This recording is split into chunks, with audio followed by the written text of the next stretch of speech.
Praise the lord, హల్లెలూయా. దేవుని అతి శ్రేష్టమైన నామానికి స్తుతి కలుగునుగాక. ఆమెన్. ఈ ఉదయకాలపు మన్నా అనే ఈ కార్యక్రమాన్ని చూస్తున్న మీ అందరికీ ప్రభు పేరట ప్రత్యేకమైన వందనాలు తెలియచేస్తూ ఉన్నాను. ఎలా ఉన్నారండి?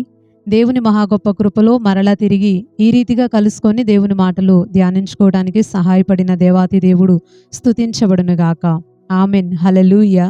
కొన్ని నిమిషాలు దేవుని యొక్క మాటల్ని మనం ధ్యానం చేసుకుందాం. దేవుని మాటని మనం చదువుకోవడానికంటే ముందు ఒక విషయాన్ని నేను మీతో పంచుకోవాలి అని అనుకుంటున్నాను.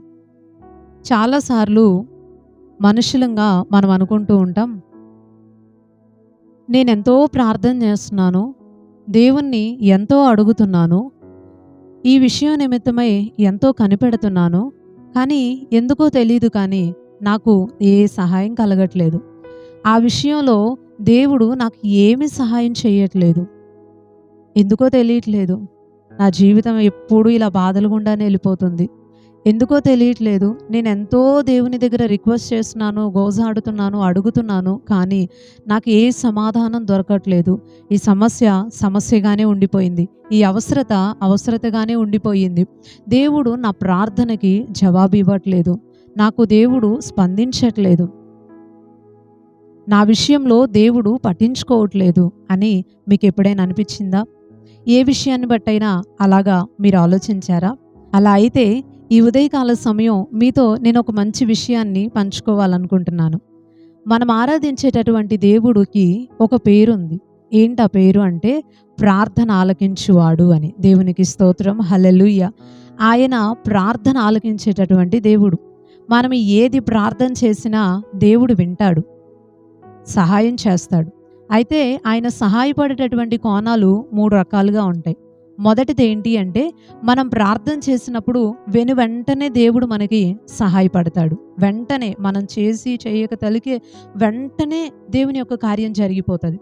రెండవది ఏంటి అంటే, దేవుడు మన ప్రార్థన దేని నిమిత్తమైతే చేశామో దాని విషయంలో కొద్దిగా ఆలస్యం చేస్తారు. అంటే కొంతకాలం తర్వాత, కొన్ని నెలల తర్వాత, పర్టిక్యులర్ టైంలో, లేకపోతే కొన్ని సంవత్సరాలైనా గడవచ్చు, ఓ పర్టిక్యులర్ టైంలో జరిగిద్ది, ఆలస్యంగా జరిగిద్ది.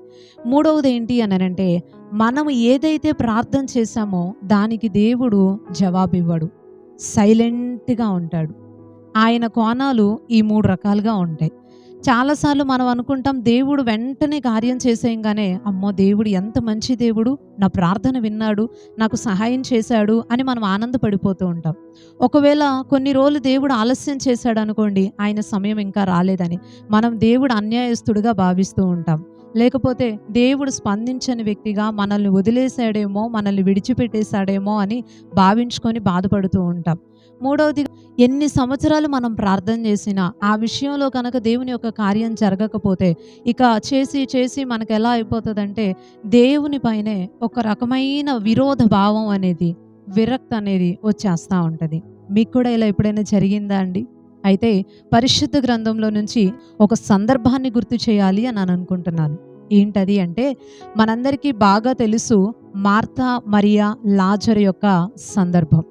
మార్తా మరియా అనే 2 అక్క చెల్లెలకి లాజరు ఒక తమ్ముడు.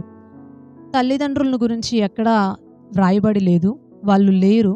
వీళ్ళు ముగ్గురే పెరుగుతూ కలిసి చక్కగా జీవనాన్ని కొనసాగిస్తున్నారు. అయితే దేవుడు వాళ్ళని చాలా ప్రేమించాడు. వాళ్ళ దగ్గరికి అప్పుడప్పుడు వస్తూ, దేవుని మాటల్ని బోధిస్తూ, వాళ్ళని బలపరుస్తూ, వారి కుటుంబంలో ఆతిథ్యం తీసుకుంటూ, అలా దేవుడు ఒక మంచి అన్యోన్యత, ఆ సంబంధం ఆ కుటుంబంతో కలిగి ఉన్నాడు. అయితే యేసుక్రీస్తు ప్రభువారికి ఒకసారి ఆయన యెరూషలేములో ఉన్నప్పుడు ఒక వార్త అందింది. ఏమని చెప్పారు అంటే, అయ్యా నువ్వు బాగా ప్రేమిస్తావే మార్తా మరియా వాళ్ళ యొక్క తమ్ముడు లాజరు, ఆయనకి ఒక రోగం వచ్చిందయ్యా. ఆ రోగం రావటాన్ని బట్టి అతడికి చాలా ఇబ్బందికరమైన పరిస్థితిలో ఉన్నాడు, నువ్వు ఒకసారి రావాలి అని చెప్పారు. ఎప్పుడైతే యేసు ప్రభువారు ఈ మాట విన్నారో అప్పుడు ఆయన అన్నారు, ఇది ఈ రోగం అనేది ఆయన మరణించడానికి వచ్చినటువంటి రోగం కాదులే, దేవుని మహిమపరచడానికి వచ్చినటువంటి రోగం. సరే, కొద్ది రోజులు ఆగి వెళ్దాం అని చెప్పి ఆయన ఉన్న స్థలంలోనే ఇంకో 2 రోజులు ఉండిపోయాడంట. ఆ 2 రోజులు గడిచిన తర్వాత యేసు ప్రభువారికి తెలిసినటువంటి విషయం ఏంటి అంటే, లాజరు చనిపోయాడు. సరే, కొన్ని దినాల తర్వాత యేసు ప్రభువారు మార్తా మరియ లాజరు ఉంటున్నటువంటి బేతనియాకు వచ్చారు. వెంటనే మార్తకి విషయం తెలుసుకొని తొందరగా యేసు ప్రభు దగ్గరకు వచ్చి యేసయ్యని అడిగింది, అయ్యా, నువ్వు చాలా ప్రేమించేటటువంటి వ్యక్తి చనిపోయాడు, నువ్వు వచ్చుంటే బాగుండేది. అతడు రోగంగా ఉన్నప్పుడు, వ్యాధితో ఉన్నప్పుడే నేను నీకు కబురు పంపించాను. ఆ సమయంలో వచ్చుంటే బాగుండేది. మా తమ్ముడు బ్రతుకుండేవాడు.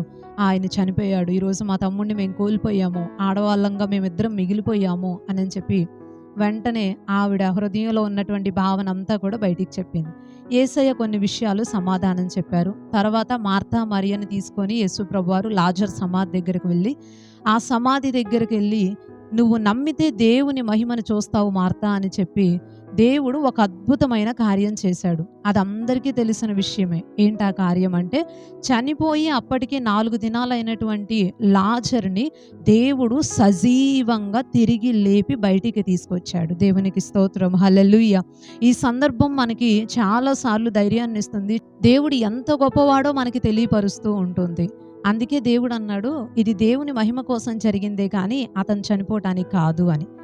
అయితే ఈ సందర్భంలో నుంచి పరిశుద్ధాత్మ దేవుడు ఈరోజు మనకి తెలియపరుస్తున్న విషయం ఏంటి అని అంటే, ఈ వ్యక్తికి రోగం ఉన్నప్పుడే యేసు ప్రభు వారు వచ్చుంటే ఈరోజు మనం ఇంత గొప్పగా చెప్పుకొని ఉండే వాళ్ళం కాదు. దేవుడు మంచివాడు, దేవుడు ఏదైనా చేస్తాడు. ఆయన ముందు మరణం తలొంచుతుంది. లాజర్ని సహితం దేవుడు లేపాడు. ప్రభువా లేపయ్యా, కార్యాలు చెయ్యయ్యా, ఈ విషయం అయ్యా చాలా కష్టతరమైందయ్యా, విడుదల ఇవ్వయ్యా అని మనము దాన్ని ఎంతో ఎగ్జాంపుల్గా తీసుకొని ధైర్యం తెచ్చుకొని ఆ కార్యాన్ని ముందు పెట్టుకొని ఈరోజు మనం చాలా సందర్భాల్లో ప్రార్థన చేస్తూ ఉంటాం. ఆయన ఆ టైంలోనే వచ్చేసి ఉంటే, రోగంగా ఉన్నప్పుడే వచ్చేసి ఆయన స్వస్థపరిచేసి ఉంటే అంతగా దేవుని నామం మహిమపరచబడేది కాదు. ఈరోజు మనందరికీ కూడా దేవుని యొక్క గొప్పతనం తెలిసుండేది కాదు. ఈరోజు దేవుడు ఎంత శక్తిమంతుడో ప్రపంచానికి తెలిసుండేది కాదు. అంటే నేనంటాను, దేవుడు ఆలస్యం చేయటం వెనక ఒక అద్భుతం దాగి ఉందనేగా అర్థం. దేవునికి స్తోత్రం, హల్లెలూయా. ఇదే సందర్భాన్ని మన జీవితాల్లో కనుక తీసుకొని ఉన్నట్లయితే, దేవుడు ఆలస్యం చేస్తున్నాడు అంటే, మనం ఇంతకుముందు మాట్లాడుకున్నట్టుగా దేవుడు ఆలస్యం చేస్తున్నాడు అంటే, మన ప్రార్థన విని దేవుడు వెంటనే సహాయపడట్లేదు అంటే, కొన్ని క్రిటికల్ పొజిషన్స్ నుంచి దేవుడు మనల్ని తీసుకువెళ్తున్నాడు అంటే, ఇబ్బందికరమైన సిచ్యువేషన్స్లో నుంచి దేవుడు మనల్ని నడిపిస్తున్నాడు అంటే, మనం అడిగిన దానికి జవాబు రావట్లేదు అంటే, మనం ఎప్పుడూ జ్ఞాపకంలో ఉంచుకోవాల్సిన విషయం ఏంటి అంటే, దేవుడు అన్యాయస్తుడు కాదు. ఆయన ఆలస్యం చేస్తున్నాడు అంటే అద్భుతం చేయబోతున్నాడు అని అర్థం. దేవునికి స్తోత్రం, హల్లెలూయా. అద్భుతం చేయబోతున్నాడు అని అర్థం. దేవుని యొక్క ప్రతి కదలికలో కూడా ఆయన యొక్క హృదయ స్పందనని మనం తెలుసుకునేంత భక్తి, విశ్వాసాన్ని మనం కలిగి ఉండాలి. దేవునికి స్తుతి కలుగునుగాక, హల్లెలూయా. వీరి విషయంలో జరిగిందే మన జీవితంలో కూడా తీసుకుంటే, ఒకవేళ ఈ ఉదయకాల సమయం మీరు దేని నిమిత్తం ప్రార్థన చేస్తున్నారో నాకు తెలియదు. దేని విషయంలో దేవుని సహాయం రాలేదని చెప్పి మీ హృదయాలు బాధపడుతున్నాయో నాకు తెలియదు. ఒకవేళ దేవుని మీద కోపం వచ్చేసిందా? దేవుడు నన్ను పట్టించుకోవట్లేదు అనే భారం మీ హృదయంలోనికి వచ్చేసిందా? దేవుడు మాకేం సహాయం చేయట్లేదు, మా విషయంలో దేవుడు ఏం స్పందించట్లేదు అనేటటువంటి బాధ మీ హృదయాన్ని నిలబడి చేస్తుందా? అలా అయితే నేను మీకు విషయం చెప్తున్నాను, అస్సలు బాధపడకండి. అది సైతాను మనల్ని కృంగకొట్టడానికి చేసేటటువంటి ఒక పన్నాగమే తప్ప దేవుని మనసు అది కాదు. ఆయన ఏది చేసినా మేలే చేస్తాడు. ఆలస్యం చేసినా మేలే చేస్తాడు. అసలు దేవుడు జవాబే ఇవ్వకపోయినా మేలే చేస్తాడు. దేవునికి స్తోత్రం, హల్లెలూయా. రోమపత్రికలో మనం ఎప్పుడు గుర్తు చేసుకునే ఒక మాట నాకు జ్ఞాపకంలో వస్తుంది. రోమపత్రిక 8వ అధ్యాయం 28వ వచనంలో ఉంటుంది కదా, దేవుణ్ణి ప్రేమించు వారికి, అనగా ఆయన సంకల్పం చొప్పున పిలువబడిన ప్రతి వారికి మేలు కలగటానికే దేవుడు ప్రతిదాన్ని కూడా సమకూర్చి మరీ దేవుడు జరిగిస్తున్నాడట.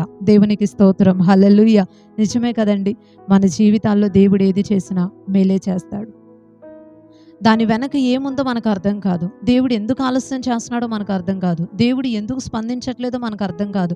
దేవుడు ఎందుకు సహాయం చేయట్లేదో అర్థం కాదు. వెంటనే జరిగితేనే మనం దేవునిగా భావించడం కాదు. ఆలస్యం చేసినా, అసలు సమాధానమే ఇవ్వకపోయినా సరే, దేవుడు నాకు మేలే చేశాడు అని చెప్పేంత ఘనమైన విశ్వాసం మనం కలిగి ఉండాలి. దేవునికి స్తోత్రం, హల్లెలూయా.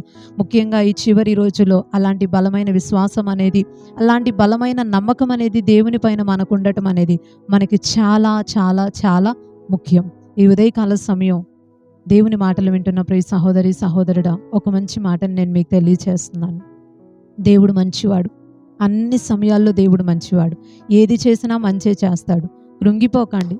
చిన్న చిన్న వాటికి దిగులు పడకండి, బాధపడకండి.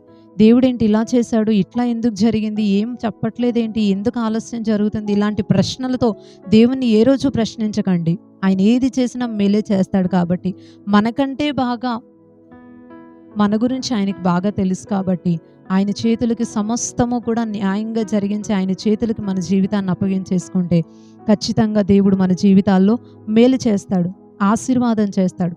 బాధతో ఉన్నటువంటి ఈ కుటుంబం, కృంగిపోయి వేదన చెందుతున్నటువంటి ఈ కుటుంబంలో దేవుడు మళ్ళీ తిరిగి సంతోషాన్ని ఇచ్చాడు. యోహాను సువార్త 11వ అధ్యాయంలో నేను చెప్పిన ఈ విషయం అంతా కూడా ఉంటుంది. తప్పకుండా మీరు కూడా చదువుకోండి. అక్కడ జరిగిన దేవుని కార్యాన్ని గమనించండి. దేవుడు ఎంత మంచి దేవుడో, ఎందుకు ఆలస్యం చేస్తున్నాడు. బహుశా మీ విషయంలో కూడా ఆలస్యం జరగటం వెనక ఇలాంటి ఒక అద్భుతం ఏదో దాగి ఉందేమో. ఆయన మహిమ కోసం దాన్ని దేవుడు జరిగిస్తున్నాడేమో. ఎందుకు ఆలోచించకూడదు? ఇలా ఎందుకు మనం అనుకోకూడదు? ఒకసారి ఇలా ఆలోచించండి. పాజిటివ్గా ఉండండి, విశ్వాసాన్ని బలపరుచుకోండి, భక్తిని వృద్ధి చేసుకోండి. తప్పకుండా దేవుడు సమస్తాన్ని మేలు కొరకే సమకూర్చి మరి మీ జీవితాల్లో జరిగిస్తాడు, ఆశీర్వదిస్తాడు, సహాయం చేస్తాడు. పరిశుద్ధ గ్రంథంలో ఒకళ్ళిద్దరిని గుర్తు చేయాల్సి వస్తే, అబ్రహాం జీవితం తీసుకుంటే ఆలస్యంగా పిల్లల్ని ఇవ్వటం వెనక ఈరోజు ప్రపంచం అంతా కూడా దేవుని యొక్క శక్తి తెలుసుకున్నారు. అలా ప్రతి ఒక్కరి విషయాన్ని మనం గమనిస్తే దేవుడు ఎవరి విషయంలో ఆలస్యం చేసినా సరే దేవుడు అద్భుతమే చేశాడు. హన్నాకి సమూయేలు లాంటి మంచి మగబిడ్డనిచ్చాడు ఆలస్యంగా ఇచ్చిన. జకరియా, ఎలిజబెత్ అనేటటువంటి వారు వృద్ధాప్యంలోనికి వచ్చినప్పుడు పిల్లల్ని పొందుకున్నారు. ఆయన బాప్తీసం ఇచ్చేటటువంటి యోహాను ప్రపంచానికి దీవెనకరంగా ఉన్నారు. ఏమో మీ ప్రార్థనకి జవాబు వచ్చే విషయం ఆలస్యం జరగటం వెనక ఇలాంటి ఒక అద్భుతం ఏమన్నా దాగి ఉందేమో. దేవుడు తన మహిమార్థమై దాన్ని ఆలస్యం చేస్తున్నాడేమో. ఒకసారి దేవునితో విశ్వాసంగా మాట్లాడండి. ప్రవ్వా, నువ్వే చేసినా మేలే చేస్తావని సంతోషంగా విశ్వాసంగా మాట్లాడండి. దేవుడు తగిన సమయంలో ప్రతి విషయంలో మీ పట్ల, మీ కుటుంబాల పట్ల గొప్ప కార్యాలే చేస్తాడు. ప్రతి ఆలస్యం ఒక అద్భుతం కోసమే. నిరాశపడకండి. దేవుడి కొద్ది మాటలు దీవించునుగాక. ఆమేన్. చిన్న ప్రార్థన చేసుకుందాం. పరిశుద్ధుడు అయిన తండ్రి, ప్రేమ కలిగిన ప్రభువా, ఈ ఉదయకాల సమయాన్ని బట్టి మిమ్మల్ని స్తుతిస్తూ ఉన్నాం. నీవెంతైనా మంచి దేవుడివి. ఏది చేసినా మేలే చేస్తావు. మా ప్రార్థనలకు ఆలస్యం జరుగుతుంది అంటే ఖచ్చితంగా నువ్వు అద్భుతం చేయబోతున్నావు అని ఈరోజు నీ మాటల ద్వారా మరొకసారి మాతో మాట్లాడి మమ్మల్ని ధైర్యపరిచినందుకు నీకు వందనాలు.